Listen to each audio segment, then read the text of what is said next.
Assalamu alaikum, dear students.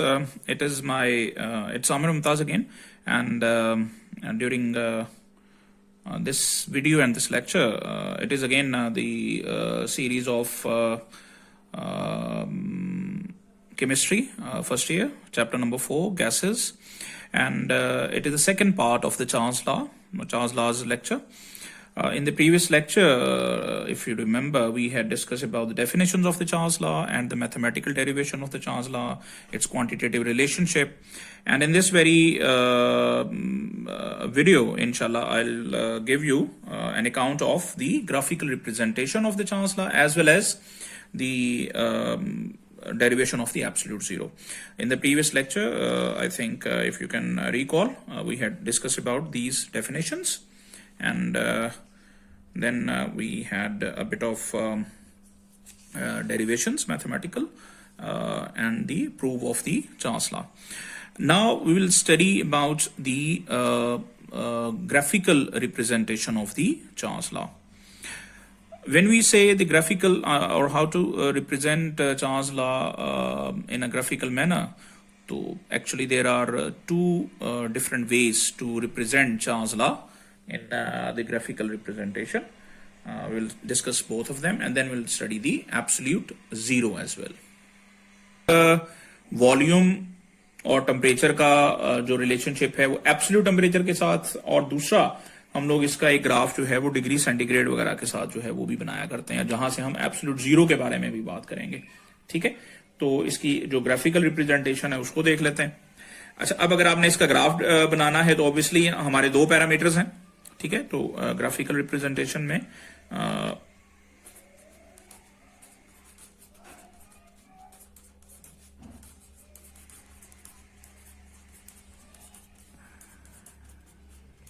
जहां तक graphical representation हम बना रहे होते हैं तो उसमें जाहिर है हमने पहले तो दो पैरामीटर्स देखने हैं. कौन से दो पैरामीटर्स हम देखेंगे?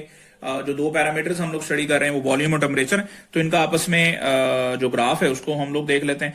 आमतौर पे हम जो डिपेंडेंट फैक्टर है और इंडिपेंडेंट फैक्टर उसका जरा थोड़ा सा ध्यान रख के अगर हम बनाएं तो आमतौर पर टेम्परेचर हम इस एक्सिस के लॉन्ग लेंगे, और ये टेम्परेचर जो मैं ले रहा हूँ ये एब्सोल्यूट है, यानी इसको हम केल्विन में ले रहे होते हैं. ठीक है, केल्विन, ये के केल्विन है रिप्रेजेंटेटिव, कांस्टेंट वाला के नहीं है, ये केल्विन वाला है. ठीक है, और वॉल्यूम जो है वो इस तरफ अगर इंक्रीज कर रहा है.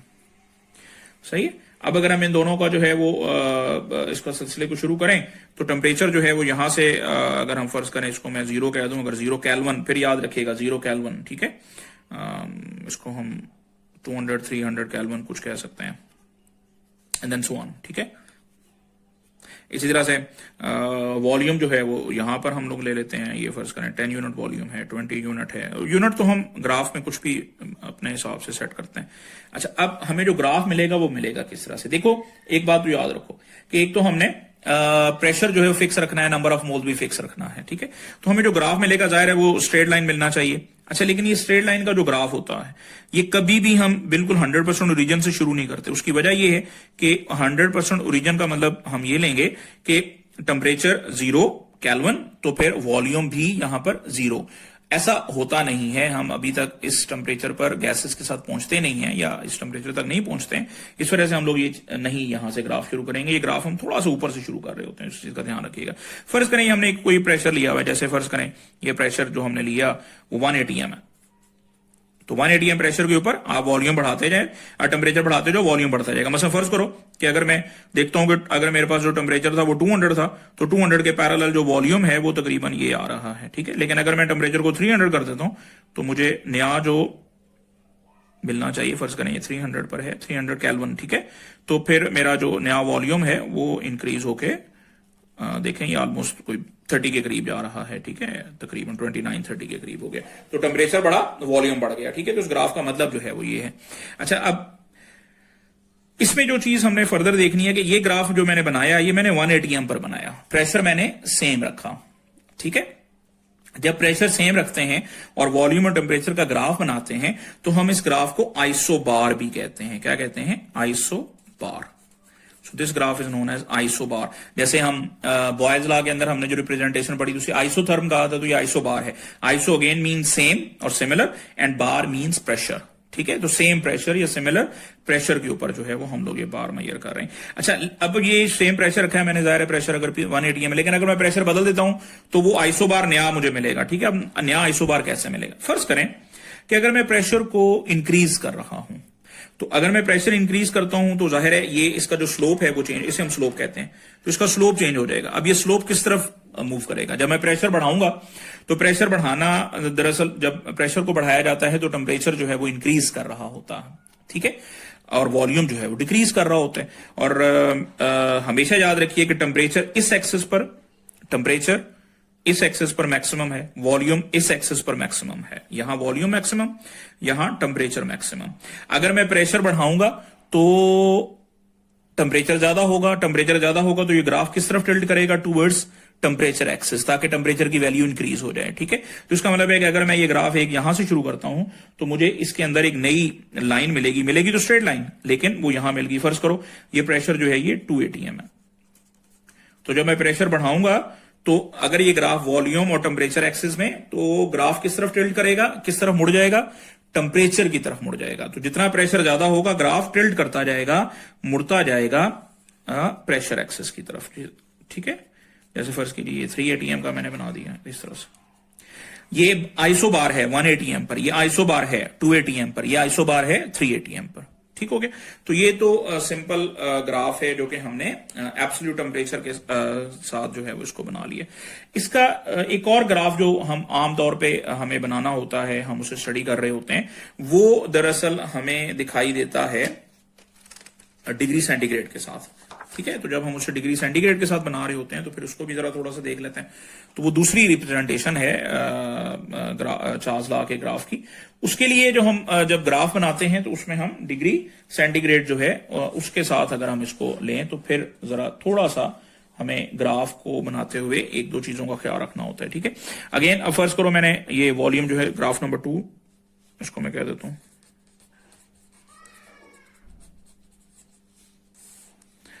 ठीक है जी। अब इसमें मैंने अगर ये डिग्री सेंटीग्रेड में ले लिया, ठीक, और ये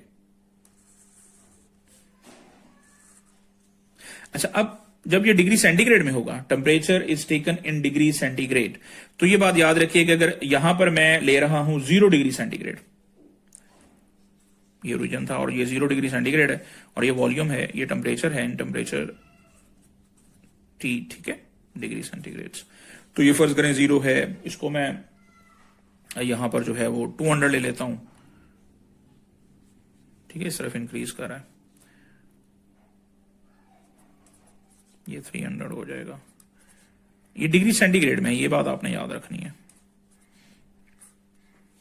ठीक है, अच्छा, अब अगर मैं इसका ग्राफ बनाऊंगा तो ये बात आपने याद रखनी है कि डिग्री सेंटीग्रेड जब 0 पे होगा तो किसी गैस का वॉल्यूम 0 नहीं होता। 0 होने का मतलब ये है कि ये वॉल्यूम की वैल्यू यहां पर नहीं आएगी, इस जगह पर, ओरिजिन पर नहीं आएगी। ठीक है, हर गैस का जो वॉल्यूम, जो हमारे जो भी नॉन गैसेस हैं, जो रियल गैसेस हैं, उन सब का जो वॉल्यूम है वो उसकी कुछ ना कुछ वैल्यू जरूर होगी। ठीक है, फर्ज कर लेते हैं कि यहां पर हमें वैल्यू मिल रही है, तो इसके बाद आगे हमें स्ट्रेट लाइन मिलेगी। जैसे 200 के ऊपर जो है वो 300 के ऊपर, 400 के ऊपर, ये इंक्रीज करता जा रहा है। ठीक है, तो यहां तक तो ग्राफ सही हो गया, ये इसी तरह से बनना चाहिए, ये बिल्कुल वही है चार्ल्स लॉ का ग्राफ और इसी तरह का हमें मिलना चाहिए। लेकिन मैं जो बात यहां एम्फसाइज करना चाह रहा हूं वो ये कि 0 डिग्री सेंटीग्रेड पर आप देख रहे हैं, at 0 degree centigrade the volume has certain value, इसको हम कहते हैं V0, जिसके बारे में अभी हमने थोड़ी देर पहले बात भी की थी। अच्छा, अब ये होता है कि अगर हम इस ग्राफ को एक्स्ट्रा प्लॉट कर लें, तो इस ग्राफ को एक्स्ट्रा प्लॉट करने का मतलब ये है कि अगर मैं इसको इधर नेगेटिव साइड पर इसको मतलब मजीद में इंक्रीज करूं तो ये ग्राफ जो है ये इंक्रीज होता हुआ, ये एक्स्ट्रा प्लॉटिंग करता हुआ, ये टेम्परेचर एक्सिस को यहां कहीं जाकर टच करेगा। अच्छा, अब जहां जाकर ये टच करता है, ये लाइन मेरी कोई इतनी सीधी नहीं है, यहां पर फर्ज कर लें कि यहां आकर ये टच करता है। ठीक है, तो अगर हम इसकी वैल्यू को चेक करते हैं तो हम जाएंगे तो माइनस में आता रहेगा। ठीक है, मसलन फर्ज करो यहां पर आए तो -200 हो गया। ठीक है, यहां पर आए तो -300 हो गया, कुछ इस तरह से। ठीक है, अच्छा, अब ये जो जगह है इसकी वैल्यू अगर हम मैथमेटिकली फाइंड आउट कर लें एक्स्ट्रा प्लॉट करने के बाद ग्राफ को, तो ये -273.15 डिग्री सेंटीग्रेड मिलता है।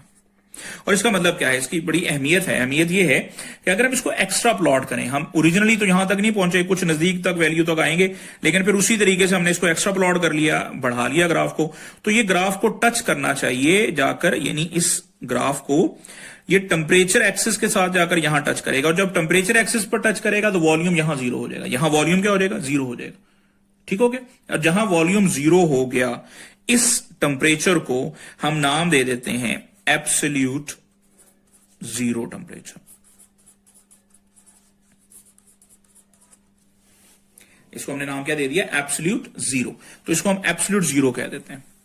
So what is absolute zero basically. अभी एक नई टर्म आ गई हमारे पास। अभी मैंने ग्राफ बनाते हुए आपको एक चीज बताई कि एक्चुअली तो हम ये वैल्यूज जो है यहां तक ले लेते हैं, माइनस में भी ले लेते हैं, ठीक है, लेकिन हम -273 पर वैसे कभी पहुंचते नहीं है, ठीक है, उससे पहले ही। लेकिन हम इसकी अगर एक्स्ट्रा प्लॉटिंग करें तो हम देखते हैं कि -273 के ऊपर आकर ये इसको बैलेंस कर रहा होता है, ठीक है। तो -273 डिग्री सेंटीग्रेड पर वैसे वॉल्यूम कितना होना चाहिए, जीरो होना चाहिए। अभी हमने थोड़ी देर पहले एक रिलेशनशिप जो है वो फाइंड आउट की थी। अगर हम उस रिलेशनशिप के मुताबिक इसका टेम्परेचर मेजर करना चाहें, अभी थोड़ी देर पहले हमने किया था, ये तो खैर इसकी कह लें ग्राफिकल रिप्रेजेंटेशन की हद तक तो बात पूरी हो गई, लेकिन अभी अगर हम इसको एब्सोल्यूट जीरो के साथ जो है वो साथ इसको ले लें, तो एब्सोल्यूट जीरो की डेरिवेशन भी एक्चुअली हो रही है यहीं से, ठीक है। एब्सोल्यूट जीरो की पहले मैथमेटिकल डेरिवेशन करता हूं, फिर उसके बाद मैं आपको इसकी वो दे देता हूं। वो अगेन हम जो डेफिनेशन अभी हमने कुछ देर पहले पढ़ी थी, उसी के मुताबिक अगर हम इसको लेके चलें, जो डेफिनेशन हमने थोड़ी देर पहले पढ़ी थी, मैं इसको दोबारा यहां रख रहा हूं कि at constant pressure the volume of given mass of a gas increases और decreases by 1/273 part of the original volume of the gas at 0 degree centigrade for every 1 degree Celsius rise और फॉल इन टेम्परेचर। यहां मैंने आपको याद होगा बताया था कि अगर हम 0 डिग्री सेंटीग्रेड पर वॉल्यूम V0 है और अगर 1 डिग्री सेंटीग्रेड पर करें तो V0 प्लस V/273 करेंगे। लेकिन अगर हम इसको -1 पर मेजर करना चाहें, ठीक है, यानी माइनस टेम्परेचर इधर माइनस में लेके जाना शुरू कर देते हैं, तो फिर यही चीज जो है वो किस तरह से बनेगी, वो बन जाएगी वॉल्यूम ऑफ द गैस अगर 0 डिग्री सेंटीग्रेड पर जीरो है, यानी वॉल्यूम ऑफ द गैस, मैं दोबारा लिख देता हूं, volume of the given amount of the gas at 0 degree centigrade अगर फर्ज करें V0 है, इसको हम कोई भी यूनिट दे सकते हैं, सेंटीमीटर क्यूब, डेसीमीटर, यूनिट जो मर्जी हो, ठीक है। V0 हमने एक वैल्यू दे दी। अच्छा, अब अगर ये V0 है तो अगर -1 पर लेना चाहूंगा, ठीक है, -1 डिग्री सेंटीग्रेड पर, तो कैसे लिखूंगा इसको, फिर मैं लिखूंगा V0 माइनस, ठीक है, V0 इंटू 1/273, 1/273, सही हो गया। यानी अब इतना वॉल्यूम कम हो जाना चाहिए। अच्छा, अब फर्ज करो इसी तरह से मैं -2 के ऊपर लेता हूं, तो volume of the gas eight -2 degree centigrade क्या हो जाएगा, V0 माइनस V0 इंटू 2/273।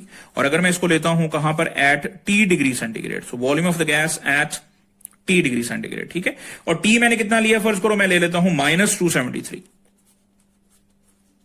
अगर 273 माइनस टेम्परेचर के ऊपर अगर मैं इसको मेजर करूं डिग्री सेंटीग्रेड, तो ये होना चाहिए V0 माइनस V0 273/273,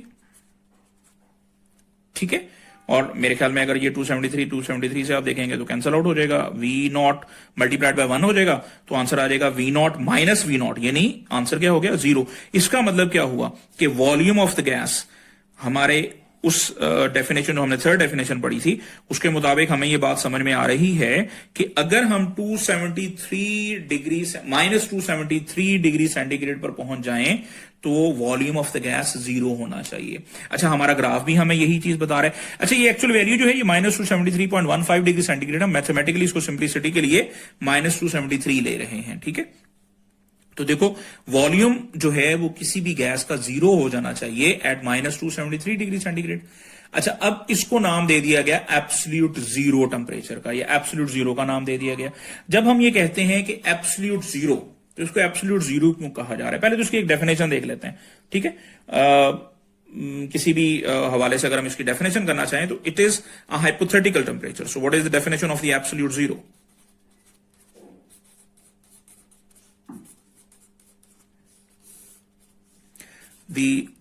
हाइपोथेटिकल कहते हैं जो हमने हमारे हाइपोथेसिस के मुताबिक तो होगा, लेकिन इन रियलिटी अभी तक हमने इसे अचीव नहीं किया। तो दी hypothetical temperature at which volume of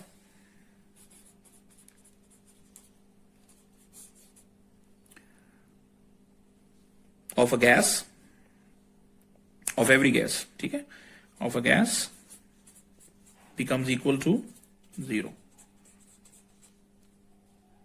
becomes 0 is known as the absolute zero. ठीक है, mathematically what is its value? Mathematically it is equivalent to minus 273 degree centigrade. ठीक है, मैथमेटिकली इट इज,